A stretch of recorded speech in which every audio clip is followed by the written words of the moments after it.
Hoy, teóricamente, vamos a hablar de la ciencia y la conservación del patrimonio artístico. Ahorita voy a hacer una observación eh, para hablar al respecto. Vale la pena mencionar que todo lo que se quiera comentar e interrumpir sobre la marcha, adelantísimo por chat del Zoom, y al final haremos una discusión sobre distintos temas.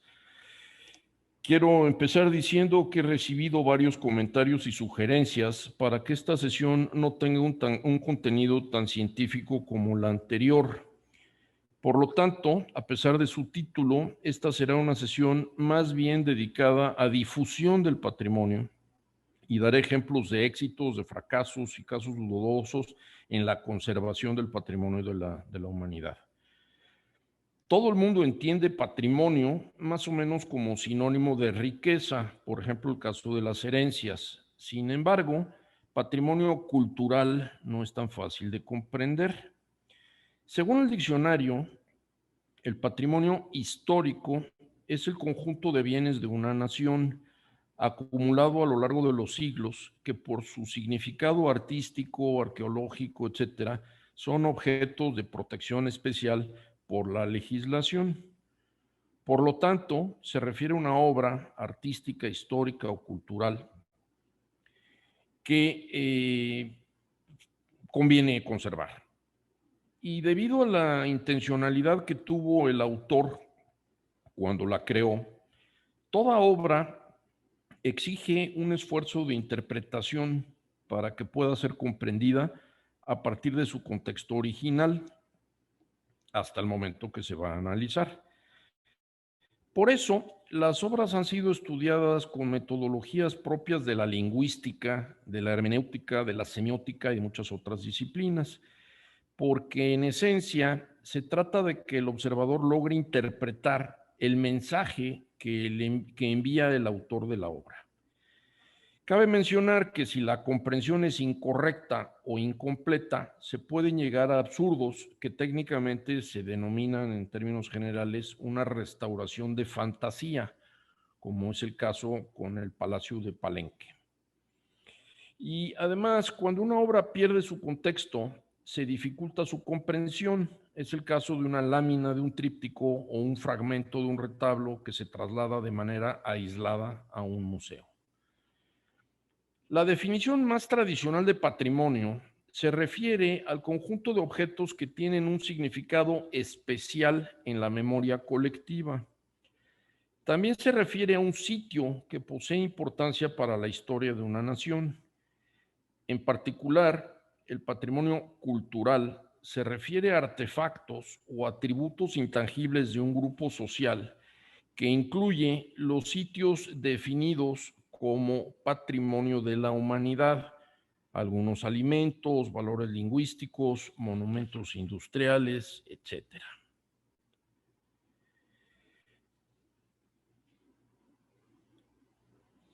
Los sitios que también se denominan Patrimonio Universal de la Humanidad tienen protección legal de acuerdo con una convención internacional que rige la United Nations Educational, Scientific and Cultural Organization. Me encanta el nombre completo de la UNESCO. Este tipo de sitios se elige porque son únicos y tienen importancia cultural, histórica, geográfica, científica o similar. El programa empezó con el rescate de la presa de Asuán en la década de 1950 y desde que se inició formalmente en 1972 y hasta el año de 2020, había un total de más de 1,100 sitios definidos en todo el mundo, es decir, 870 culturales, 213 naturales, 39 de categoría mixta en 167 países. Los países que tienen más sitios del mundo son China e Italia. Y la intención de definir sitios con valor de patrimonio de la humanidad es la de protegerlos mediante la conservación para la posteridad en términos prácticos y efectivos, porque en caso contrario se corre el riesgo de que se pierdan en un corto plazo. En el caso de México, Los monumentos nacionales se refieren a edificios y monumentos como patrimonio protegido de la nación. Esto lo establece una cosa que se llama el Registro Público de Monumentos Históricos y Zonas Arqueológicas, que está custodiado por el Instituto Nacional de Antropología e Historia. Y hay otro que es el Registro Público de Monumentos y Zonas Artísticas, que está a cargo del Instituto Nacional de Bellas Artes y Literatura, es el nombre actual. Estos patrones establecen la protección, custodia, condiciones de préstamo dentro del país y prohibiciones para la exportación de los bienes registrados. La reglamentación está englobada en la Ley Federal sobre Monumentos y Zonas Arqueológicas, Artísticos e Históricos. Cabe mencionar que la legislación no es muy clara en el caso de México. El término arqueológico es el más claro, se refiere a las estructuras, zonas y vestigios de tipo paleontológico y a todo lo correspondiente al periodo prehispánico. El problema viene después con la de la colonia. El término histórico corresponde a todo lo posterior a la conquista de México hasta el siglo XIX, pero, curiosamente, por su importancia en la historia del arte, todas las obras de José María Velasco, el doctor Atl, José Clemente Orozco y Diego Rivera se consideran como monumentos históricos. El término artístico se refiere a las obras que contienen un valor estético, y las obras de algunos artistas como Frida Kahlo, David Alfaro Siqueiros y Remedios Varo se consideran como monumentos artísticos. Aquí tienen la lista de lugares, sitios ya declarados como Patrimonio de la Humanidad, 35 lugares que México incluyen centros históricos, zonas arqueológicas, reservas biológicas, etcétera, etcétera, etcétera. Y hay 21 sitios que todavía no reciben la denominación oficial, que están considerados como tentativos. Curiosamente, el Bosque del Castillo de Chapultepec, la Parroquia de Santa Prisca y algunos otros lugares.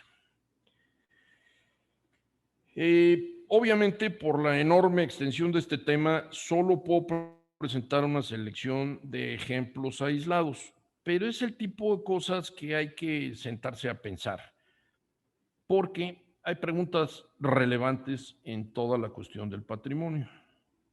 Por ejemplo, ¿dónde está una obra en la actualidad? Patrimonio, coleccionismo, etcétera. Aquí hay temas de reflexión. ¿Quién es el dueño actual de una obra cuando a lo largo de los siglos pueden pasar muchas cosas?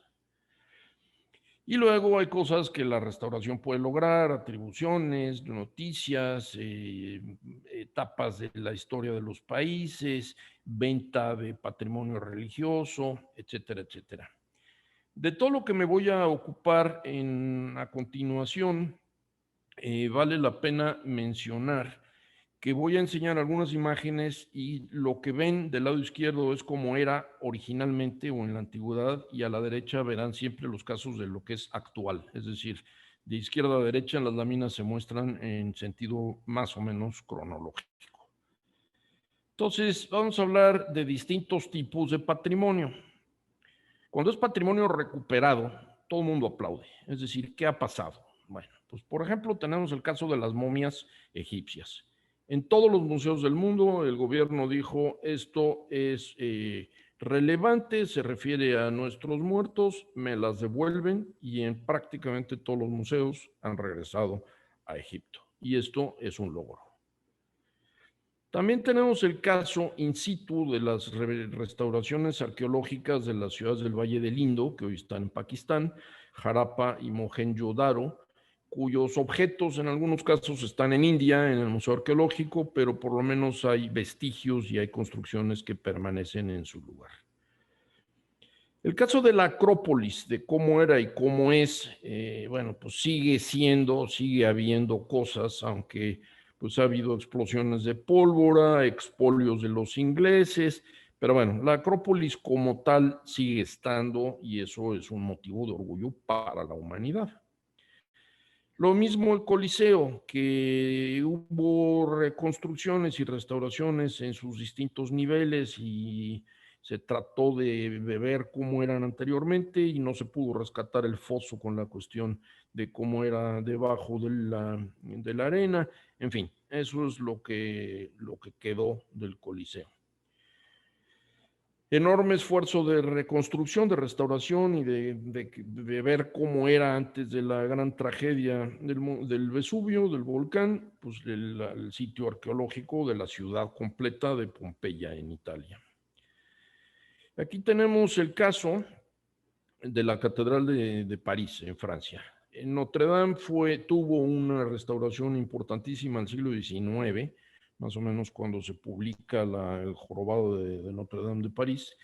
Y la foto de la derecha es el lamentabilísimo accidente que hubo en abril del 2019, donde se quemó la flecha y donde hubo daños internos que están en este momento trabajándose. Pero es un monumento importantísimo para la humanidad y bueno, pues se le están asignando recursos y esfuerzos. Tesoros arqueológicos mexicanos, prehispánicos, de distintas culturas. Aquí nada más pongo dos casos de los mexicas, bueno, la Piedra del Sol y la Coyolxauhqui, que han sido rescatados y que están no en su lugar donde fueron encontrados, sino perfectamente custodiados en museos. Y cabe señalar que toda la Ciudad de México es un tesoro arqueológico y esto tiene sus complicaciones. Cualquier excavación, no se diga la del metro como se muestra aquí, lo que hace es pues, encontrar vestigios de muy diversos tipos que aparecen por todos lados y que no siempre quedan custodiados por las autoridades, aunque algunos casos muy notorios históricamente sí no llegaron a perderse, como es el famoso Tejo de Oro que está en el Museo Nacional de Antropología. Lugares completos que han sido rescatados. El Templo Mayor es un ejemplo de éxito, aunque pues el edificio que ustedes ven allá al fondo, pues está construido sobre otra zona arqueológica porque esto es un pastel, cada capa hay algo encima, pero no se puede tirar la Catedral Metropolitana para ver cómo eran las ruinas de lo que está abajo. Entonces se hace un rescate en la zona aledaña. En el caso de pintura, la obra robada y restaurada con más frecuencia en la historia es El Cordero Místico de los hermanos Jan y Hubert van Eyck, que está en la catedral, a mí me encanta el nombre porque nadie sabe quién es ese santo, la catedral de San Bavón en Gante, en Bélgica. Y es una obra importantísima en términos históricos, plásticos, etcétera. Y bueno, ha sido robada y recuperada, con excepción de un panel que está completamente reconstituido y que nunca apareció. El que se lo robó dijo que se iba a morir sin revelar el paradero y así fue. Desde 1938 no se sabe qué pasó con el panel inferior derecho. Aquí tienen uno de los ejemplos del Cordero Místico que estaba en una de las minas de sal cuando los nazis y bueno, lograron sacar en ese momento el retablo completo y luego bueno, pues se perdió una parte. Todos conocemos esta imagen, lo que no todos recordamos es que en 1911 un señor entró, la metió debajo de la gabardina y salió con ella y la pieza estuvo 2 años paseando. Y estuvo paseando hasta que un anticuario florentino dijo, oigan, aquí tengo algo que yo creo que es importante y la devolvió, pero estuvo 2 años desaparecida, la Mona Lisa de Leonardo da Vinci. Un caso importantísimo, contemporáneo de restauración, es el Jardín de las Delicias del Bosco, que está en el Museo del Prado. Esta obra la hicieron una serie de estudios, es la obra probablemente de las más estudiadas en la historia. Se determinó la base científica de una cosa que se llama la dendrocronología. Se pudo ver por el análisis de las vetas de la madera, de qué árboles y de qué bosque habían tomado estas planchas para construirla, para realizar la pintura y bueno, pues garantizar la autentificación, etcétera. De las 140 piezas robadas el 25 de diciembre de 1985, volvieron 111. Uno de los 2 ladrones nunca fue atrapado y hay algunas piezas que nunca regresaron. Y curiosamente aquí muestro la historicidad, la imagen de la eh, carátula, digo no carátula, sino la máscara, perdón, de Pacal. Esta foto es de 1985, de cuando el diagnóstico del robo, además del monito de obsidiana y la máscara del, no es vampiro, sino es el otro, el murciélago, perdón, y el disco oaxaqueño. Pero después de que fue rescatada, la máscara de Pacal fue restaurada y así es como se le ve hoy en día con el tesoro de Pacal limpio y perfectamente pulido. Eric Thompson hizo una serie de hallazgos en el cenote sagrado de Chichén Itzá. No solo encontró sacrificios humanos, sino recuperó una serie de piezas de oro y de ofrendas que se habían lanzado al cenote.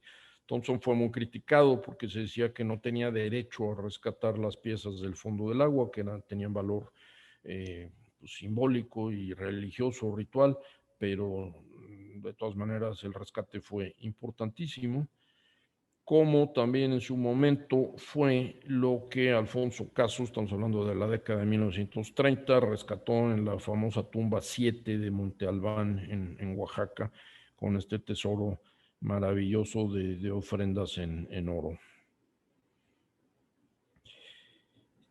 Casos de éxito también de patrimonio recuperado. Tenemos la sábana santa de la Catedral de Puebla, de la capilla de Ocotlán. No ha sido restaurada la pieza como tal, la sábana santa, aunque sí la capilla. Verán ahí el estilo neoclásico en la parte de arriba. Ahorita voy a profundizar sobre eso. Y da la casualidad que en Puebla hay 3 piezas de la sábana santa y las 3 están relacionadas con el obispo Palafox. Un caso muy notable de rescate son los retablos barrocos de la parroquia de Santa Prisca, que recuperaron absolutamente todo su esplendor. Y no se diga la restauración que pagó la Fundación Jenkins de la Capilla del Rosario en Puebla para devolverle todo su esplendor arquitectónico. Desgraciadamente las pinturas de José Rodríguez Carnero no han podido ser rescatadas todavía y por eso se ven muy oscuras. El caso de la Capilla Sistina y su restauración es muy famoso. Les leo una cita que me gusta mucho. Goethe, el 2 de febrero de 1787, visitó la Capilla Sistina y escribió en su diario: fuimos para presenciar la ceremonia de la bendición de los cirios, lo que en el culto católico se denomina la festividad de la Candelaria. Y pensé que son precisamente esos cirios los que durante 3 siglos han ennegrecido los espléndidos frescos. Este es el incienso que no solo ha cubierto de humo el sol del arte, sino que continúa ensuciándolo año tras año y terminará por hundirlo en la oscuridad. Afortunadamente, en 1625 se hizo la primera restauración para quitarle el ennegrecimiento por el humo. Luego hubo otra de los hermanos Mazzoli en 1710, que duró 4 años. Luego se limpiaron los lunetos y las bóvedas de 1984 a 88. Y finalmente la gran restauración financiada por una televisora japonesa, la limpieza del juicio final, que duró de 1988 a 1994. Ahí la tienen como era antes, sucia, y como está hoy en día. Bueno. La última cena de Leonardo da Vinci, cuando estaba muy sucia y sin restaurar, y miren qué bonita y qué nueva nos la dejaron los restauradores. Acaba de morir la restauradora que estaba a cargo de esto. Y una de las obras más discutidas por sus restauraciones, la alegoría de Venus, Cupido y el tiempo de Bronzino, se lo regaló uno de los Médicis al rey Francisco I de Francia. Luego de ahí pasó a los ingleses, y los ingleses del siglo XIX decidieron que era una obra demasiado evidente, que el erotismo era inadmisible para colocarla en la National Gallery de Londres, y le pusieron un velo, le quitaron el beso, le quitaron la mano, cubrieron el cuerpo de los desnudos, etcétera, hasta que en 1948, después de la Guerra Mundial, por ahí, le quitaron estos repintes y dejaron la obra como era. Entonces, el caso de patrimonio recuperado es que hoy se puede ver como era en su belleza original. Bueno, eso es lo bonito. Lo que no es tan bonito es lo que se ha conservado, pero se ha conservado modificado. Entonces, el caso de la presa de Asuán se considera un logro, sí, nada más que al inundar la presa y cambiar los templos del lugar, quedaron inundados del orden de 500 templos. Se recuperaron los principales, pero muchísimos quedaron sumergidos bajo las aguas. Palacio de Palenque, que he mencionado como caso de restauración fantasiosa, porque la torre no existía. Se consideró, el arqueólogo que lo rescató pensó que no solo estaban estas piezas originales, sino que tenía que tener una sala de columnas y tenía que tener un observatorio. Y eso fue producto de su imaginación. Menciono algunos casos de retablos del siglo XVI. Solo se conservan 2 retablos y medio del siglo XVI. Este es de Baltasar de Chaveorio en el exconvento hoy Catedral de Xochimilco, retablo plateresco manierista. Aquí no hay estípites, no hay nada barroco, es de la época anterior, siglo XVI. El otro es el que tiene las pinturas de Simón Pereins, el retablo de Huejotzingo en Puebla, que también es del siglo XVI, como verán, sin estípites, muy manierista, muy plateresco desde el punto de vista estilístico. Y el medio es un retablo que está en Cuautinchan, en Puebla, que nada más quedó una parte y se sustituyó por una cosa que es muy curiosa, que son los retablos pintados en la pared, pero alcanzan a ver en todos estos casos las ojivas, el final de la arquitectura medieval. Como decía Francisco de la Maza, el gótico vino a morir a Puebla. Cuando ya era el barroco en Europa, todavía se están haciendo catedrales góticas en América. El caso del manierismo, el neoclásico y el barroco son lamentables, porque los barrocos dorados tan exuberantes y tan bonitos como el caso de la izquierda pasan de moda, se convierten en leña, y cuando viene el neoclásico en la época de Tolsá, finales del siglo XVIII, sobre todo en el caso de Puebla, que están más concentrados en el tiempo, entonces se ponen de moda estos estilos llenos de blancos y dorados, de líneas rectas, por eso se llama neoclásico, como precisamente la arquitectura clásica griega. Y entonces los retablos dorados pasan a ser leña y se convierten en esto. Estas dos imágenes están en la misma iglesia de la Soledad en Puebla, porque se les acabó el dinero, entonces no llegaron a convertir toda la iglesia en neoclásica, sino que quedaron un par de ejemplos todavía de barroco, de retablos dorados. El sagrario de la Catedral de Puebla no tuvo tanta suerte. Todo lo barroco dorado se convirtió en esto: calamina dorada, rectas, frontones, blancos y dorados, donde los retablos desaparecieron. Santa María Tonancintla, el gran ejemplo del barroco popular poblano, paralelo o similar o abrevado en la Capilla del Rosario de Puebla, tiene ejemplos muy tristes. Este azul que ven aquí es que los sacerdotes de la iglesia deciden en determinadas fiestas iluminarla y ponerle decoración a su gusto. Entonces el barroco tan rico en términos de los dorados y los blancos se ve pues enmascarado detrás de estas cuestiones azules, que a veces incluso se le ponen a los cuadros, se le pone un cristal y aquello se convierte en un foco para cultivo de hongos y se destruye una pieza del siglo XVII. Entonces, la falta de conocimiento, la conservación y el manejo del patrimonio pueden ser muy lamentables. El convento de Pasoyucan en Hidalgo es un ejemplo de historicidad, porque durante muchos años se pensó que el azul que se usaba en estas imágenes del siglo XVI, y no hay tal. El azul se le había puesto en el siglo XIX y a la hora que se limpió, como tantos otros pinturas murales, como es el caso de Malinalco, como es el caso de Actopan, la escalera del convento agustino, en fin, a la hora que se restaura, se conserva, pues se dan cuenta que hay mano negra, en este caso mano azul, que no venía a cuento. Bueno, y ya que estábamos en los medio tristes, pues ahora vamos a hablar de los muy tristes, porque son de los que se han perdido. Y se han perdido por distintas razones.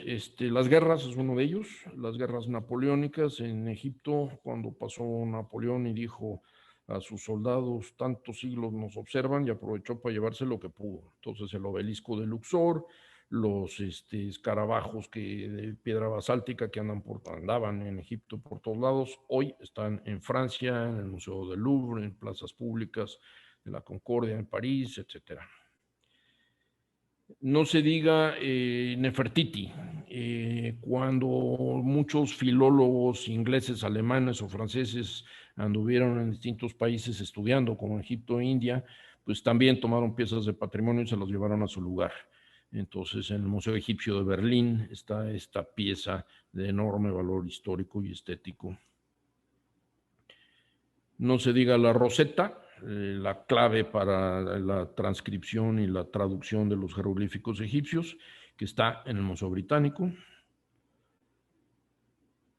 El tan controvertidísimo caso de los mármoles que Lord Elgin desmontó y se puso, los bajó de la Acrópolis de Atenas, los puso en un barco, se los llevó a Inglaterra, bajo el argumento de que Grecia no los podía conservar y cuidar, y entonces se estableció un museo gratuito para que todo el mundo los pudiera ver.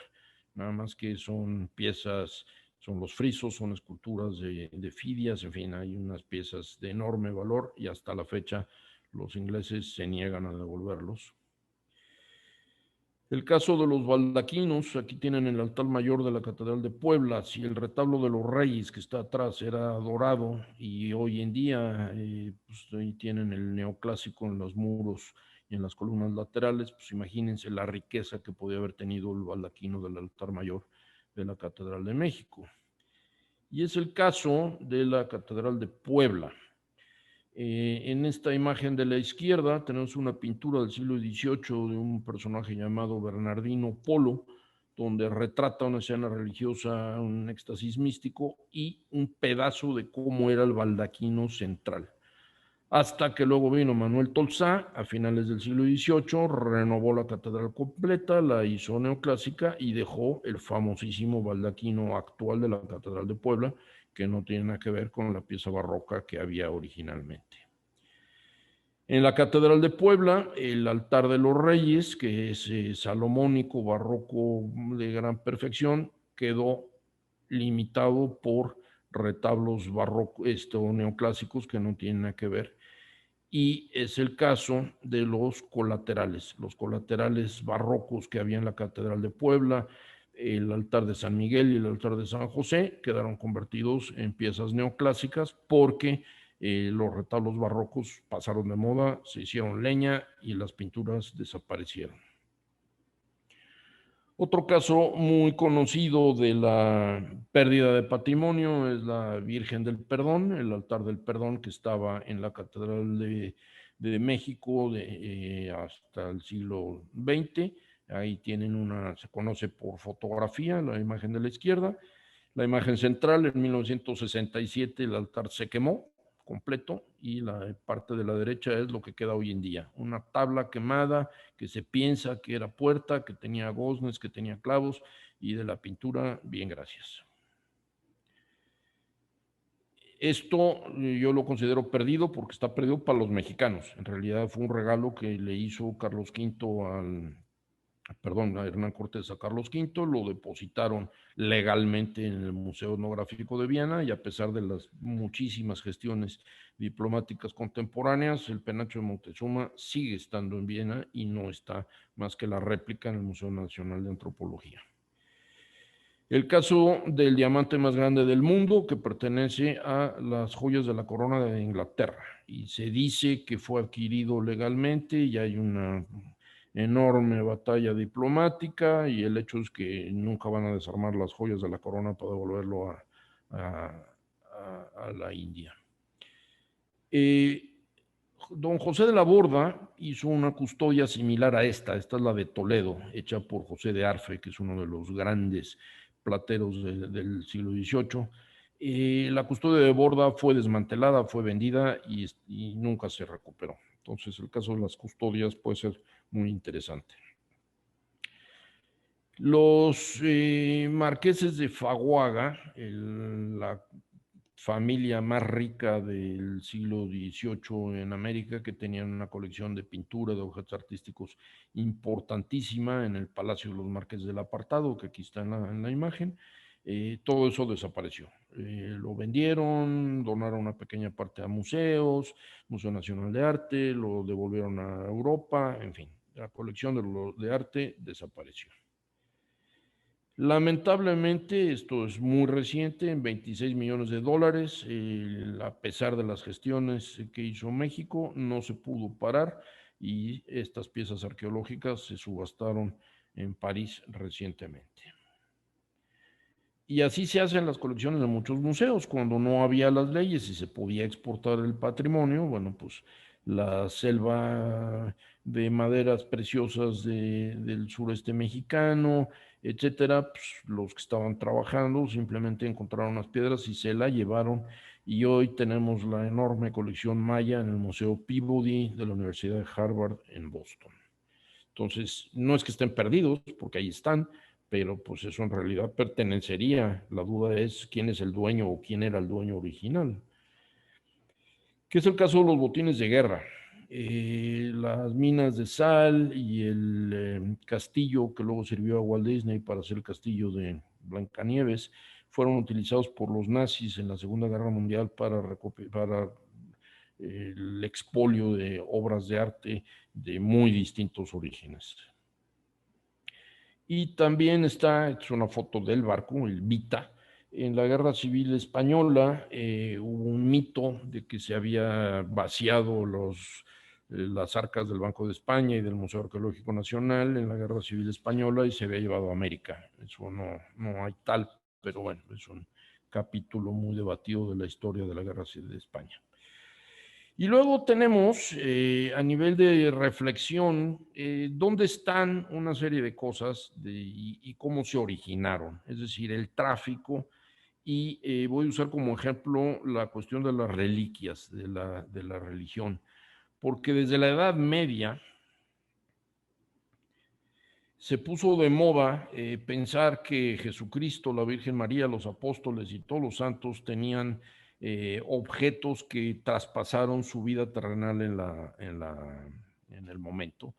Y entonces era importante porque había procesiones para lugares y en distintos continentes para venerar estas reliquias. Es el caso de Santiago Apóstol, el caso de y ahorita veremos, los dos cráneos de Santa Brígida en Suiza, la túnica que llevaba la Virgen María cuando nació Jesucristo, la sangre de Cristo en Bélgica, la sangre de San Pantaleón, en fin, hay muchos casos y aquí lo importante, más que se fijen en el objeto, no me estoy refiriendo al objeto como patrimonio tal, sino dónde están, y esto es lo que quiero reflexionar. Entonces hay relicarios que tienen, esto es la pierna de no sé quién, pero está en el Museo del Louvre, o sea, está en un museo. Y hay muchos franciscanos, digo, hay órdenes religiosas dedicadas a venerar a este santo y resulta que sus huesitos están en el Museo del Louvre, o por lo menos una parte de ellos, o por lo menos lo que se dice que son de él, porque esa es otra. Aunque hay documentos que testifican y demás, pero pues se dice y hay una tradición, etcétera. Aquí tiene una pintura de un holandés que hace esta glosa, porque desde la época de las catacumbas, cuando mueren los mártires cristianos en la Roma clásica, pues simple y sencillamente para que no tuvieran culto se les lanza a la calle, o sea, a la fosa común.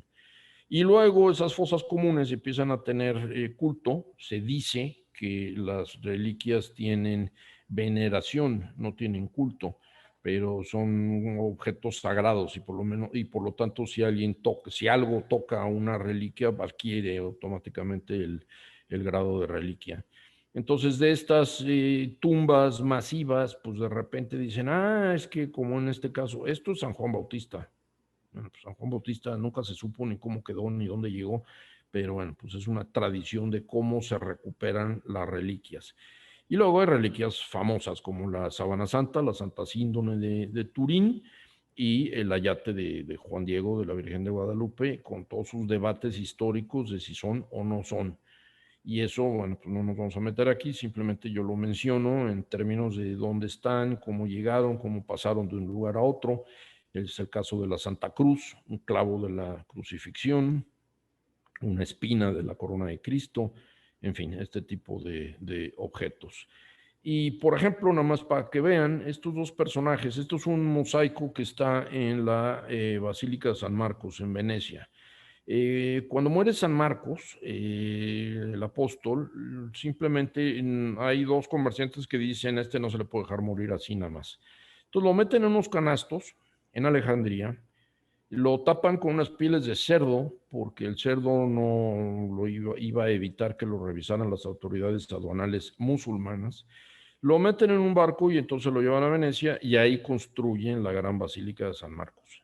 Entonces, el tráfico de reliquias, el traslado de las reliquias es algo que tiene unos caminos de lo más curiosos en la historia. A nivel familiar, esto tiene mucha importancia en términos personales. Es la arqueta de Santa Úrsula de Hans Memling, que está en un museo en Gante.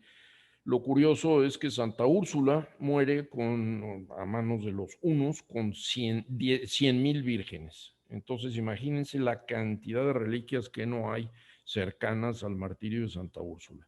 Entonces, para guardar alguno de sus huesos y contar la historia, bueno, pues Memling, uno de los flamencos primitivos, hace esta pieza de oro y pintura espléndida.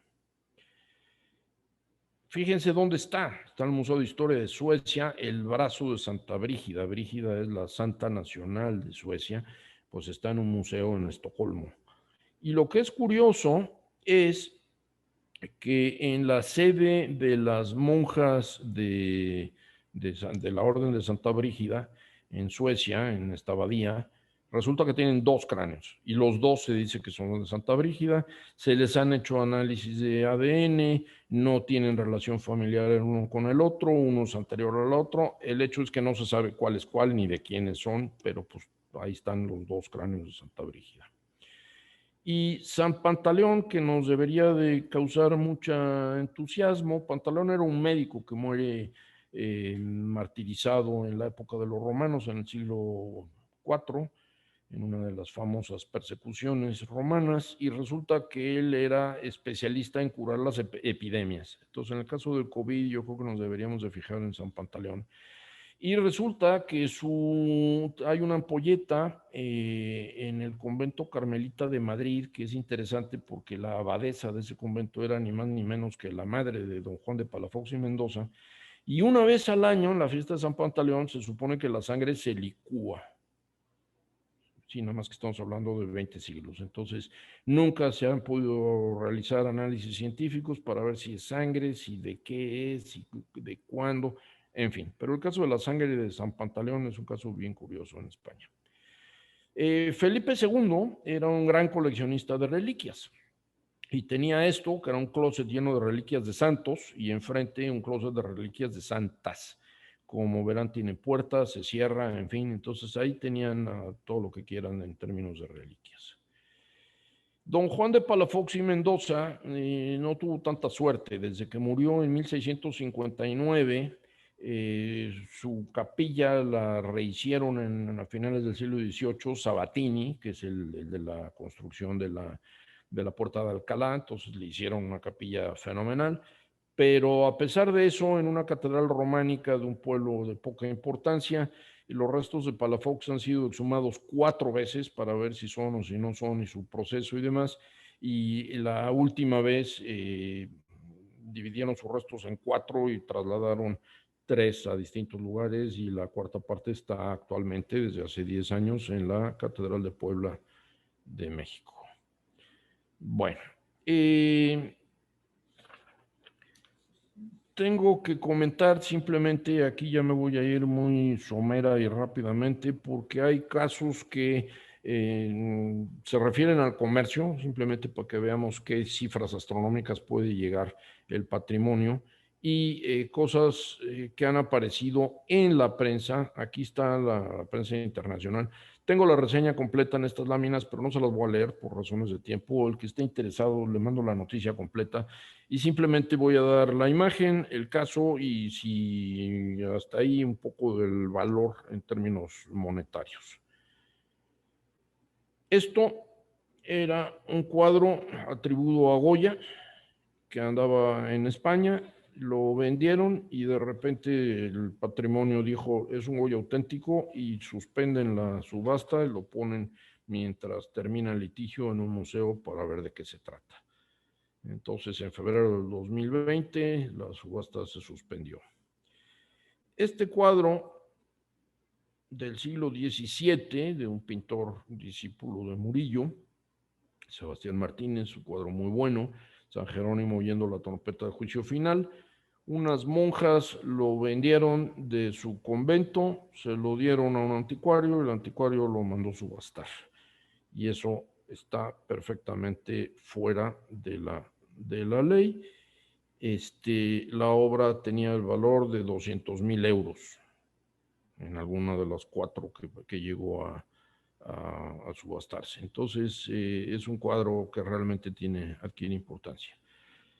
Este personaje, que está aquí a la izquierda, es un inglés, es uno de los talleres más importantes del mundo y me sirve de ejemplo para mencionar la importancia de los estudios de restauración y de las opiniones de los especialistas, historia del arte, técnicos, etcétera, porque mediante estudios técnicos se puede determinar un señor que viene y dice, límpieme este cuadro, y resulta que ese cuadro es un Rafael, en cuyo caso, pues imagínense lo que vale. Pero menciona Simón Gillespie que si al hacer la radiografía de un Rembrandt muy orgulloso que le trajeron salió el retrato de Mussolini, pues el dueño no podía creer que el cuadro no podía ser de Rembrandt. Entonces, en fin. Es un caso muy triste porque en un jardín en la colonia Cuauhtémoc, cerca del centro médico, en un tianguis vendían no sé si lo llegaron a vender, pero ofrecían a la venta este jarrón de bronce de más de 1 metro en 50,000 pesos. Y cuando se les preguntaba, bueno, ¿y esto de dónde salió? No, salió de Reforma, era uno de los jarrones de la avenida Reforma. Parece ser que no puede ser de Reforma, pero sí puede haber sido de un panteón o de un sitio público. Y están catalogados 68 jarrones fabricados a finales del siglo XIX. Que es un caso famosísimo, la obra de arte más cara del mundo, se llegó a determinar que efectivamente era de Leonardo da Vinci. Hay muy pocas obras que son de él, muchos son de talleres, de alumnos, pero hay pocas que son de él, y está conocida como la obra más cara del mundo. Y resulta que el personaje de la derecha es uno de los que tuvo algo que ver con la cuestión de la elección de Trump en Estados Unidos y el caso de los rusos y los americanos. Y resulta que el de la izquierda es un anticuario que dice el litigio que de los 2,000 millones de dólares en 40 obras que le ha vendido, pues resulta que se ha quedado con el 50%. O sea, la colección valía la mitad y bueno, llevan años peleándose, pero la obra inicialmente estaba en 10,000 dólares y luego pasó a 127,5 millones de dólares, y luego un jeque de Arabia Saudita la acaba de comprar en 450 millones de dólares y no se sabe si está en un yate o, en fin, está perdida y no se está exhibiendo. El personaje de la derecha era un chofer de autobús que un buen día llegó a la National Gallery, se metió por una ventana y robó ese cuadro que es el primer duque de Wellington de Goya. Entonces, pues la obra había sido comprada en 140,000 libras de aquella época, estamos hablando de 1965, y hoy en día vale más de 3 millones de libras esterlinas. Y luego lo dejó en un locker y ya. Este caso, que es uno de los últimos que hizo mosaicos, estaba en una cocina de una señora que lo consideraba medio antiguo y a la hora de la hora pues resultó un Cimabue. Entonces, nada más son 26 millones de dólares lo que se consiguió una subasta en Francia. También hubo un lote de monedas, no monedas acuñadas como las conocemos, sino lo que se utilizaba en México prehispánico, de estas planchas de, de cobre, que se rescataron en Estados Unidos, y Estados Unidos las devolvió por gestiones del FBI. Esto, que es una historia tristísima, documentos robados y recuperados, es una carta de Hernán Cortés, y resulta que hay una serie de documentos que salieron del Archivo General de la Nación, de la parroquia del Sagrario de la Catedral Metropolitana, de la Universidad de Puebla, de la Fragua, y se han estado subastando documentos, cartas, papeles entre 20 y 20,000 libras esterlinas de cada pieza, que han salido en Inglaterra, en Francia, en Estados Unidos. Finalmente, nada más para que lo vean, aquí hay una serie de documentos importantes que regulan la conservación y la restauración de bienes, y una serie de convenciones que la UNESCO ha celebrado relacionadas con el control de patrimonio en los últimos, hasta 1948. Entonces, el que esté interesado se lo podemos compartir.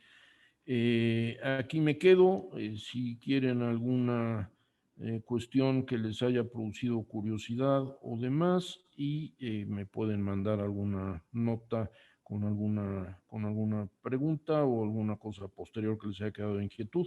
Y por lo pronto, mi agradecimiento.